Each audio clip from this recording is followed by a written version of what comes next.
Talk to us about that tech stack that activates the data for marketing and growth, and how that's evolved over time. I was looking at some of the code on this site, and I can see some Fivetran stuff going into the warehouse. We're big fans of Census, obviously sponsored the show, and then that's pushing data into your marketing automation tools.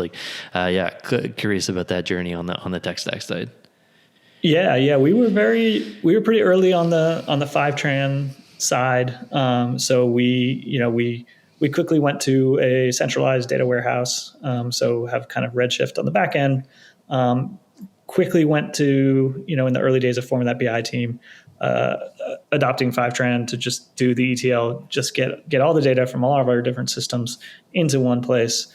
And then through mode analytics on top of that. So that was kind of the base of our BI infrastructure, probably for the first 3 or 4 years. Just kind of get everything into a data warehouse, throw a BI tool on top of it, be able to create dashboards, single source of truth, be able to look at reporting, and that kind of served us well for a while. And then you inevitably run into the next set of challenges where it's like, well, I want that same data in all the other tools. It took us a little while to find Census, but then found Census and said, okay, well, here's the missing ingredient here, which is now take all that stuff that the BI team owns and has organized in this data warehouse, has put kind of rules on top of that. So big shout out to DBT. We're early adopters of DBT, big fans of the platform and the team there. Which, just for folks that aren't in the data world, it's basically just a semantic layer, a way of kind of putting your business rules on the data. And so it helps you kind of organize your data, organize the different tables in a way that's kind of much easier to then consume kind of as an analytics platform or in other tools. So combining that and then using Census to then take all that data that's kind of BI has kind of organized and kind of put their stamp of approval on, and then send that out back into the tools. So back into HubSpot, back into Salesforce, and that continues to be our stack of today. Very cool. It works pretty well. Awesome. I appreciate the detail there. It's not totally surprising, but I guess like what I find interesting is that you almost went down the Redshift data warehouse centralized road pretty early on. Like I feel like a lot of companies, even back in the day, like a decade ago, were still on the train of debating what is that source of truth? Like where are we going to put all that data? And there was debates about the CRM being the source of truth or the marketing automation platform. And then you're connecting Mode or your BI tool through individual APIs, through all of the third-party tools that you're using.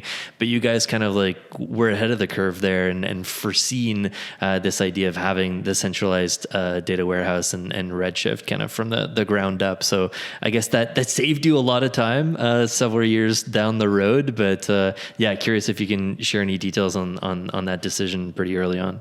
Yeah, no, we were very happy about that decision. Kind of looking back, I think one of the key drivers for us was we realized that we wanted to own all the data, and so we looked at kind of other ways to approach it and realized that we were going to get potentially stuck in other tools, and either kind of from a pure just like pricing perspective, being like, hey, well, our database or this stuff is this size today and it could be 10x in the future, and we want to have flexibility, or just like having the ability to move data around, do exactly what we want to do with it, was like a priority for us early on. And so that drove our decision to kind of have this central data warehouse that we had a lot more control of. Like, hey, we can see exactly what the data is. We can move it around exactly how we want. We're not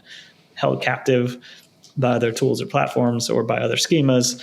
So that was a big factor, kind of in our early choices. And then, we asked around a few folks kind of what their advice is for building this stuff out. And then we've since, both in the BI role and in growth, like to talk to other teams, just be like, hey, what are you doing? What does your tech stack look like? What are you struggling with? And that was one that we found very consistently. We were like, oh, we're so glad we're not in their shoes. And so I continue to do that as, again, the head of the growth team, try to get our growth teams talking to other teams, if nothing else, just to commiserate and realize that like the same shit that you're struggling with, everyone is struggling with. Nobody has figured this out.